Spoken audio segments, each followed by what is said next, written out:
रूसी फिर भी दिल है हिंदुस्तानी।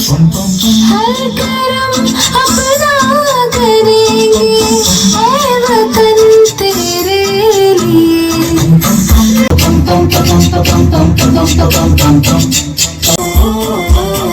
मेरा जूता है जापानी, ये पतलून हिंदुस्तानी, छत लाल टोपी रूसी फिर भी दिल है हिंदुस्तानी।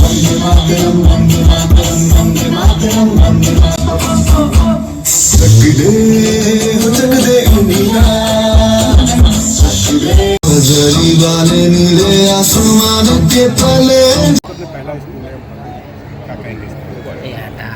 देखिए, भारतीय शिक्षा बोर्ड भारत सरकार द्वारा नवसृजित बोर्ड है जिसका उद्देश्य है कि आधुनिक दत्ती खराब हो रहे हैं, बच्चे सामर्थ्यवान हैं लेकिन अपने पूर्वजों का सम्मान, अपने बड़ों का सम्मान, राष्ट्र का सम्मान नहीं कर रहे हैं, या उनके मन में थोड़ी एक एंजाइटी, डिस्ट्रेस, डिप्रेशन है, उत्साह नहीं दिखता है, तो उसके लिए उनको वैल्यूज़ और डिस्पोजिशन, उन बच्चों का मूल्यबोध और उनका स्वभाव में इस तरह गढ़ना होगा कि जिससे कि वास्तव में उनके अंदर उमंग, उत्साह हो, एक नए सृजन की, ज्ञान संपदा के प्रति उनके अंदर आकर्षण हो, प्रेम हो।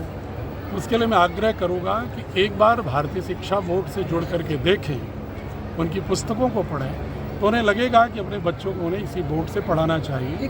फिर एक बड़े आंदोलन के स्वरूप ग्रहण करेगा और वैचारिक गुलामी से बाहर निकलने का रास्ता ही। एक लास्ट सवाल ये है कि विद्यालय बहुत हैं और फी स्ट्रक्चर के बारे में बात करेंगे कि एक आम जन जो है वो भारतीय शिक्षा बोर्ड से किस तरीके से शिक्षा ग्रहण कर सकता है, कितना? ये जो बोर्ड का लक्ष्य होता है वो पाठ्यपुस्तक, पाठ्यक्रम, पाठ्यचर्या, शिक्षण पद्धति, मूल्यांकन पद्धति को निर्देशित करने का होता है। और इसीलिए न्यू एजुकेशन पॉलिसी ने भी कहा है कि अवस्थापना सुविधाओं को बहुत अधिक भव्य करने की बजाय विद्यालय थोड़ा सामान्य रूप से रखें और क्वालिटी ऑफ एजुकेशन ज़्यादा रखें, तो स्वाभाविक रूप से फीस अपने आप कम हो जाएगी। ठीक, लेकिन अभिभावक भी भव्यता की ओर आकर्षित होता है, गुणवत्ता की ओर कम होता है, इसलिए लोग, स्कूल संचालक भी उधर प्रेरित हो जाते हैं। अगर इसको हम व्यवसाय की बजाय राष्ट्र निर्माण की भाव से करें, विद्यालय तंत्र और अभिभावक दोनों की भूमिका इसमें महत्वपूर्ण है। सर, आपको क्या ऐसा लगता है कि सारे बोर्डों को समाहित करके एक बोर्ड बनाया जाए इस देश के लिए? और देखिए, ये तो बहुत आदर्श बात है जो आप कह रहे हैं, ये बहुत ही आदर्श स्थिति है, लेकिन चूंकि संविधान में शिक्षा कॉन्करेंट लिस्ट में है। कॉन्करेंट लिस्ट का मतलब है कि यूनियन लिस्ट में नहीं है, स्टेट लिस्ट में नहीं है, तो केंद्र और राज्य दोनों को शिक्षा व्यवस्था पर अपने नियमन का, निर्देशन का अधिकार है।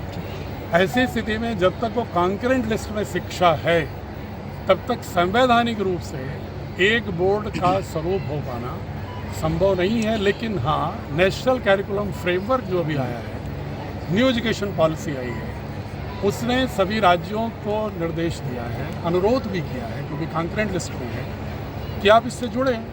और भारतीय शिक्षा बोर्ड को NEP और NCF के बाद एक नए प्रयोग के रूप में बोर्ड ला के खड़ा किया है कि ताकि जब राज्यों के लोग, अभिभावक एकमत होना शुरू होंगे, एक आंदोलन का रूप ग्रहण करेगा, तो जो आपकी इच्छा है वो भी कभी साकार हो सकती है। Thank you.